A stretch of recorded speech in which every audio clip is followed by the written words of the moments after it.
अस्सलाम वालेकुम। आज मैं आपको हेटॉप टैबलेट पर रिव्यू दूंगा जिसका एक्टिव इंग्रेडिएंट टोपरामाइड है जो 25, 50 और 100 मिलीग्राम की स्ट्रेंथ में मार्केट में अवेलेबल है। एक एंटी कन्वल्सन एंटी एफिलेप्टिक मेडिसिन है। एफिलेप्सी के लिए इस्तेमाल किया जाता है। जो हसाबी बीमारी है, मेंटल डिसऑर्डर है, हसाबी बीमारी है, ये मैर्गी हमें इसको कहते हैं। इस मैर्गी और हसाबी बीमारियों के इलाज के लिए दिया जाता है, जिससे मरीज में दौरे आती है, झटकी आती है, सीजर आती है, जनरलाइज सीजर हो या पार्शियल सीजर हो। इस एफिलेप्सी के इलाज के लिए ऑफ एस मेडिसिन का इस्तेमाल किया जाता है।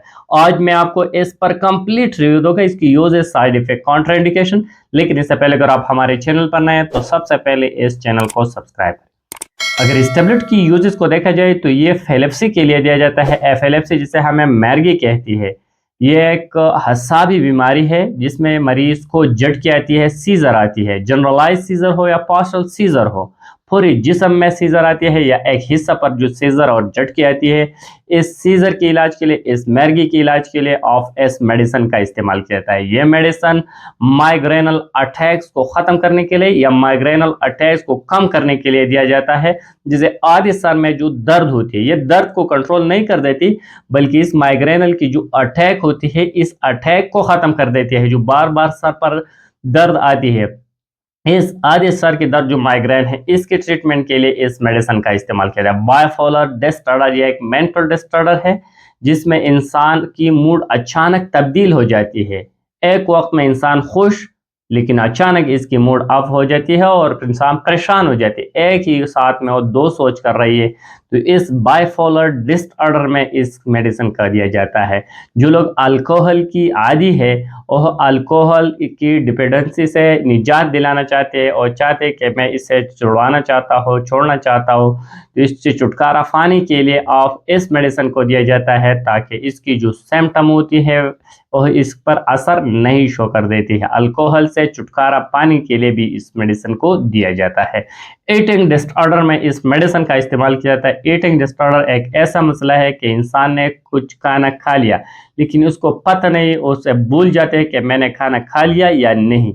इस ईटिंग डिसऑर्डर में भी इस मेडिसिन को दिया जाता है। लेकिन स्पेशली ये एंटी एफिलेप्टिक एंटी कन्वल्सन मेडिसिन है जो एफिलेप्सी और मैर्गी की इलाज के लिए, हसाबी बीमारी के इलाज के लिए इस मेडिसिन को दिया जाता है। इस मेडिसिन की साइड इफेक्ट को देखा जाए तो इसके इस्तेमाल से हाथ पांव में कांपन हो सकती है, वजन बढ़ सकती है।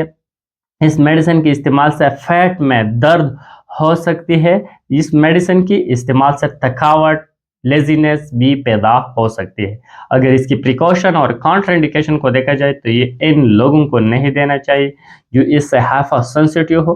प्रेगनेंसी और लैक्टेशन में भी इस मेडिसिन को बिल्कुल इस्तेमाल नहीं करना चाहिए। अगर इसकी डोज और तरीका इस्तेमाल को देखा जाए तो ये बिल्कुल लो डोज से इब्तिदा में स्टार्ट करना होगा। 25 मिलीग्राम एक ही टैबलेट रात सोते वक्त, फिर ज़रूरत हो तो ग्रेजुअली इसका डोज इंक्रीज करके 25 से 50, 100 मिलीग्राम तक पर डे आप ले सकते हैं एक टैबलेट रात सोते वक्त।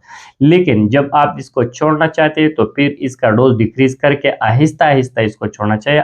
एकदम इसका डोज नहीं छोड़ना। अगर आपने अचानक इसे छोड़ दिया तो फिर आपके जिस्म में इसके विड्रॉवल सिम्टम आएगी और मसाइल पैदा करेंगे। इसलिए इसको आहिस्ता आहिस्ता छोड़ना होगा। ये बात भी नोट करना होगा कि जो भी मेडिसिन आप इस्तेमाल कर रही है, इस्तेमाल से पहले अपने डॉक्टर से सलाह मशवरा करके बाद में मेडिसिन का इस्तेमाल, सेल्फ प्रेस्क्रिप्शन मेडिसिन का नहीं करना चाहिए। Thank you for watching.